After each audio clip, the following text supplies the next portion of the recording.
오늘은 교회력에 따라서 종려주일로 지킵니다. 종려주일은 예수님의 십자가 죽음을 위하여 예루살렘에 입성하신 그날을 기념하는 주일입니다.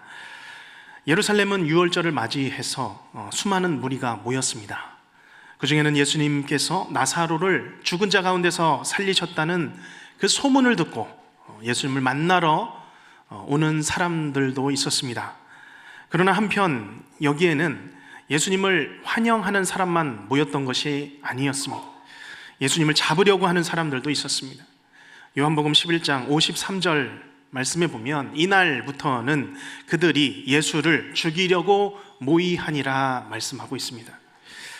대제사장들과 바리새인들은 예수님 나타나기만 하면 잡아가서 죽이려는 계획을 세우기 시작한 것입니다. 더불어 예수님이 나사로를 살리신 것을 듣고 이제는 나사로까지 죽이려고 모의를 합니다. 그런 와중에 유월절 절기가 된 것입니다. 그래서 이제 예루살렘 성 앞에는 예수님을 만나기 원하던 사람들, 그리고 반대로 예수님을 잡으려고 혈안이 되었던 사람들이 유월절 군중에 섞여서 입성하실 예수님, 기회만 되면 만나고 싶어서 잡으려고 기다리고 있었던 것입니다. 이런 상황에도 불구하고 우리 주 예수님께서는 십자가에 못 박히실 그 주간이 되셨기에 예루살렘을 찾아 들어오십니다. 처절한 고난과 죽음을 앞두고 계셨지만 그 고난과 죽음을 피하지 않으셨습니다.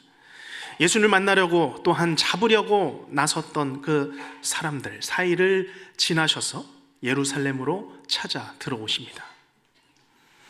이제 이날 수많은 유대인들, 이런 각자의 헛된 욕심과 기대로 예수님을 환호하며 맞이했습니다. 그러나 오늘 종려주일 예배를 드리며 나아가는 우리의 심령은 온몸으로 십자가 구원을 이루신 우리 주 예수님의 은혜에 감사하는 그런 귀하고 귀한 주일이 되시길 간절히 바랍니다. 이제 고난의 십자가를 걸어가실 이 한 주간 우리도 동일하게 한 마음으로 기도하며 십자가 앞으로 더 가까이 나아가시는 모든 성도님들 되시기를 주님의 이름으로 축원합니다. 그러면 이제 예수님을 환영하는 무리들은 예수님을 어떻게 맞이하고 있습니까? 13절을 함께 읽어보겠습니다. 종려나무 가지를 가지고 맞으러 나가 외치되 호산나 찬송하리로다. 주의 이름으로 오시는 이 곧 이스라엘의 왕이시여 하더라. 아멘. 사람들이 종려나무 가지를 흔들며 예수님을 맞이합니다. 성경에서 이 종려나무는 하나님의 백성이여 또한 의인을 상징합니다. 종려나무 같은 이 하나님의 백성들이 예수님의 들어오시는 길 앞에 흔들리면서 길 위에 그 가지들이 덮이고 있습니다. 승리의 왕 앞에 모든 백성들이 다 꿇어 엎드리는 모습입니다. 이와 함께 무리들은 외치고 있죠. 호산나 찬송하리로다. 주의 이름으로 오시는 이 곧 이스라엘의 왕이시여 하더라. 당신은 우리의 왕이십니다. 이스라엘의 왕이십니다. 라는 이런 외침이죠. 이런 환호를 받으면서 예수님께서는 예루살렘으로 들어오십니다. 그런데 이런 환호 가운데 들어오시는 예수님의 모습에 우리가 주목해 보시기를 바랍니다. 14절 말씀 제가 읽겠습니다. 예수는 한 어린 나귀를 보고 타시니. 우리 15절 같이 읽겠습니다. 이는 기록된 바 시온 따라 두려워하지 말라. 오신다 함과 같더라. 아멘. 온 도시가 유월절 명절로 사람들이 빽빽한 가운데 있습니다. 기다리고 고대했던 이 이스라엘의 왕이 들어오시는데 그 모습이 어떻습니까? 한 어린 나귀를 타고 들어오시는 모습입니다. 커다란 말도 아니고 나귀입니다. 다 자란 나귀도 아니고 어린 나귀를 타고 예수님께서 들어오고 계십니다. 이 모습은 구약의 스가랴서에 예언된 그 예언을 성취하는 모습입니다. 보라, 너의 왕이 나귀를 타고 들어온다. 오신다 함과 같더라. 자, 그런데 아무리 그 예언의 성취라 하더라도 이 어린 나귀를 타고 오시는 들어오시는 그 수많은 사람들 가운데서 그 모습은 지금 어떻습니까? 이 나귀는 다 자란 나귀가 아니기 때문에 그 모습이 아마 뒤뚱뒤뚱 했을 것입니다. 흔들리면서 뒤뚱뒤뚱 그 모습이죠. 건장한 말은 전쟁에 사용됩니다. 그렇지만 나귀라는 것은 평상시에 일상에 사용되는 짐승이죠. 말은 전쟁의 위용과 그 웅장함을 보여주는 터벅터벅 타고 들어오는 그런 모습을 보여주겠죠. 그러나 오늘 이 예수님께서는 나귀를 타고 뒤뚱뒤뚱 들어오시는 모습은 바로 겸손과 낮아지심을 보여주시는 것입니다. 이것이 빽빽한 사람들 속에서 환영받으신 예수님의 모습이었습니다. 그런데 오늘 제가 집중해보고자 하는 단어는 오늘 여기 입성하시는 예수님께서 주시는 아주 강력한 메시지입니다. 그 15절 말씀인데요, 스가랴로부터 예언된 첫 문장에 있습니다. 이는 기록된 바 시온 딸아 무엇이라고요? 두려워하지 말라. 두려워하지 말라. 백성들아, 이제 예수께서 오셨다. 이제는 두려워하지 말라. 이제는 두려워하지 말라. 오늘 종려주일 예수님께서 입성하실 때에 시온의 백성들, 예루살렘의 많은 수많은 백성들이 받아야 할 말씀은 무엇입니까? 두려워하지 말라. 두려워하지 말라. 마찬가지로 오늘 종려주일을 기념하는 우리가 예수님의 예루살렘 입성을 함께 기뻐하며 감사하며 받아야 할 말씀은 무엇입니까? 하나님의 백성 성도들이여, 두려워하지 말라. 두려워하지 말라. 오늘 이 예언의 말씀이 종려주일을 맞이하여 예배하는 우리 모든 성도님들의 심령에 예수님을 모심으로, 예수님을 맞이함으로 우리의 인생의 모든 두려움들이 다 물러나고 그것으로 기뻐하시는 주일이 되시기를 주님의 이름으로 축원합니다. 아멘. 그러면 우리는 무엇을 두려워하지 않아야 됩니까? 구체적으로 구약에 예언된 스가랴서 말씀을 살펴보겠습니다. 스가랴서 9장 9절 말씀인데요, 제가 먼저 읽어보겠습니다. 시온아 따라 크게 기뻐할지어다. 예루살렘에 따라 즐거이 부를지어다. 함께 읽습니다. 보라, 내 왕이 내게 임하시니 그는 공의로우시며 구원을 베푸시며 겸손하여서 나귀를 타시나니 나귀의 작은 것 곧 나귀 새끼니라. 아멘. 여기 스가랴서에서 요한복음 말씀 후반부와 동일하게 보라, 내 왕이 내게 임하시나니 그는 공의와 구원을 베푸시며 겸손하셔서 새끼 나귀를 타셨다라고 말씀합니다. 자, 그런데 앞구절을 보면 요한복음과 정반대의 단어를 보게 됩니다. 스가랴서에는 시온에 따라 크게 기뻐할지어다 라고 말씀합니다. 이 구절을 요한복음에서는 시온에 따라 두려워하지 말라라고 표현하고 있죠.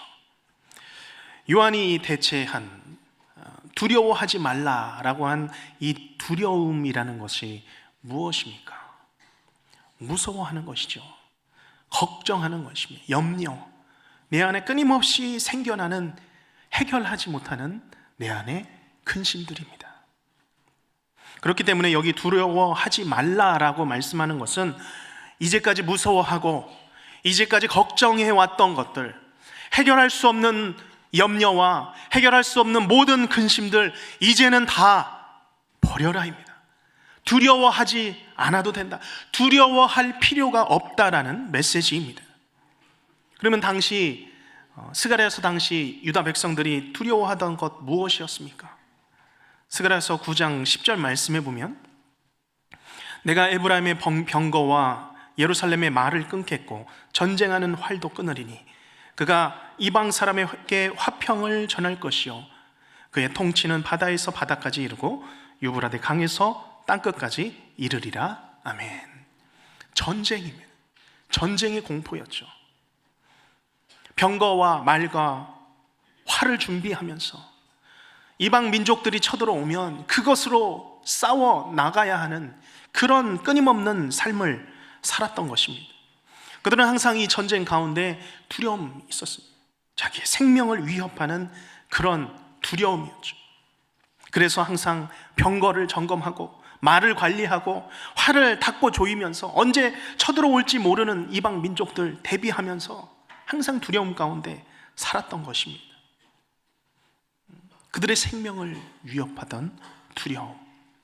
그런가 하면 오늘 예루살렘 성으로 들어오시는 예수님을 맞이했던 이 무리들의 두려움은 무엇이었습니까?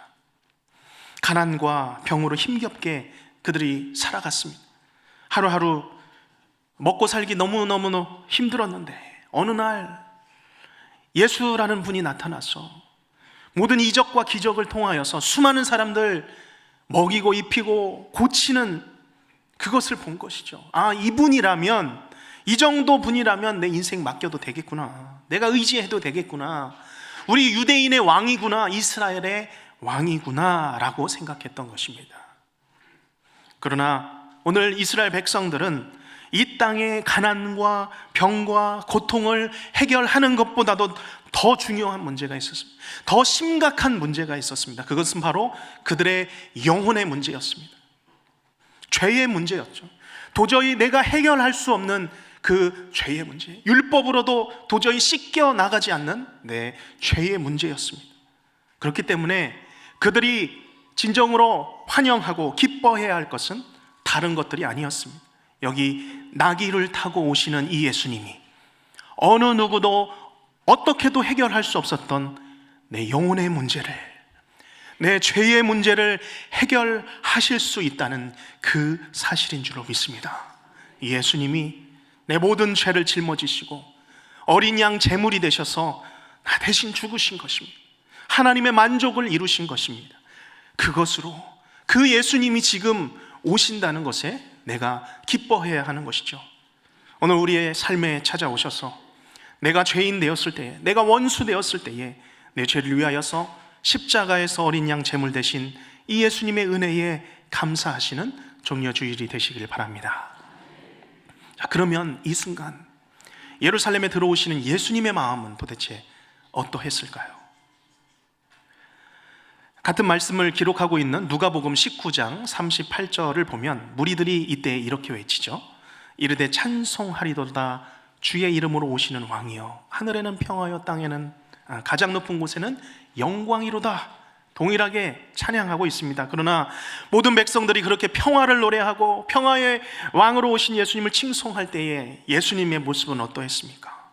성에 다가오시면서 누가복음 19장 41, 42절 말씀 우리 같이 한번 읽어보겠습니다. 가까이 오사 성을 보시고 우시며 이르시되 너도 오늘 평화에 관한 일을 알았더라면 좋을 뻔하였거니와 지금 내 눈에 숨겨졌도다. 아멘. 예수님께서는 이 기쁜 날, 이 환호 속에서 울고 계십니다. 이 땅에 평화의 길이 없어서, 방법이 없어서 오신 것이 아니었습니다. 예수님께서 직접 영원한 생명과 평화를 주시러 오셨음에도 불구하고 백성들은 아직도 눈이 가리워져서 진정한 평화의 왕을 깨달아 알지 못했던 것입니다. 오늘 우리는 종려주일을 맞이하여 찬양하며 예배로 나왔습니다. 그 옛날 예루살렘 성으로 들어오신 예수님께서는 이 시간 우리의 마음 속에 들어오셔서 찬양받기 원하십니다. 우리 주께서 말씀하십니다. 시온의 딸아, 아들들아, 이제는 더 이상 두려워 말라. 내가 죄를 해결하러 이 땅에 왔노라 말씀하시는 것입니다. 오늘 이 말씀이 우리 인생에 찾아온 우리 모든 두려움 가운데 선포되어질 때에 이제는 우리 가운데 하나님의 말할 수 없는 그 평안이, 그 평화가 우리의 삶 가운데, 우리 가정 가운데, 교회 가운데 가득해지기를 주님의 이름으로 축원합니다. 기도하겠습니다.